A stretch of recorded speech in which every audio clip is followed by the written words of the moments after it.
Chers amis, bonjour. Clopinette numéro 5. Le chagrin de Clopinette.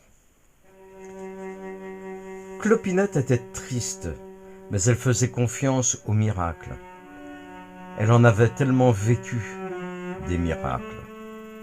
Alors, pour surmonter sa tristesse, elle partait avec Moulinette, longer les plages et les étangs déserts, peuplés de cormorans, bordés de plantes maritimes, où Moulinette la conduisait en dansant. Entre Clopinette et Moulinette régnait une harmonie légère, pleine de fantaisie, une complicité muette qui s'échangeait par les regards. Elle revenait des promenades enivrées de parfums, de couleurs, ébouriffée par les tempêtes, vivifiée, régénérée, affamée. Le prince aimait bien les voir ensemble, cela lui réchauffait le cœur. Alors il se rapprochait de sa fée, lui faisait des gentillesses, la caressait de ses regards protecteurs et bienveillants. Et Clopinette, retrouvant le bonheur d'être auprès de lui, s'affairait à mille tâches dans la maison, préparait des gâteaux, des rôtis savoureux, couverts d'herbes sauvages et d'épices mystérieuses. C'était sa grande joie de régaler son prince, le soigner, le taquiner, écouter en silence les frémissements de son âme, de son corps vigoureux, et surtout, elle adorait qu'il lui fasse des grimaces de clown pour la faire mourir de rire comme elle n'avait jamais ri de sa vie. Parfois, il la charmait d'une chanson, d'une musique de guitare où faisait frémir le cello. Ou bien ils partaient ensemble, main dans la main, en compagnie de Moulinette, respirer les embruns, contempler les nuages flottant comme des rubans sur les vagues d'or et d'argent. Et ils rêvaient d'un avenir sans fin.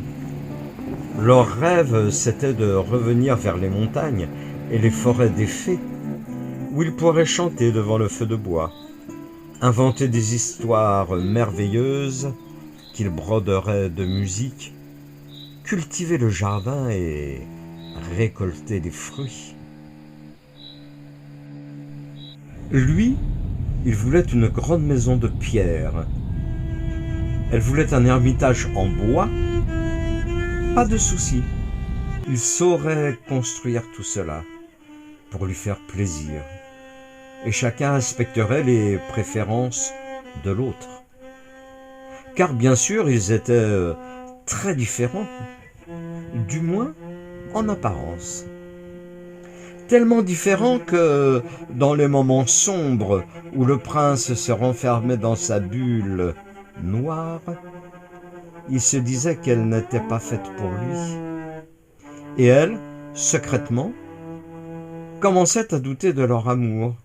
Et quand il revenait, très fatigué de son travail harassant, il ne savait plus apprécier la présence de sa douce. Il l'ignorait, il la boudait, et même la repoussait. Elle l'entendait ruminer dans son mental toutes sortes d'idées maléfiques qui, peu à peu, rongeaient la fleur d'amour qu'elle avait semée dans son cœur.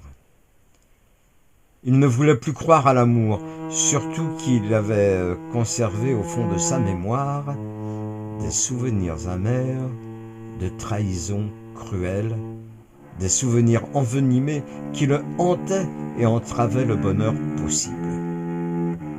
Alors, peu à peu, des forces de colère, accumulées, jaillissaient dans ses yeux tristes et désespérés, et Clopinette recevait tout ça dans son être désemparé, et ses pouvoirs magiques déclinaient de jour en jour. Alors, un triste jour arriva où le prince raccompagna sa douce dans les forêts et les montagnes, et ce fut un grand chagrin, un terrible malheur qui dura très très longtemps. On ne sait plus combien de temps, tellement c'était longtemps. Fin de l'histoire. Mais non, c'est pas fini.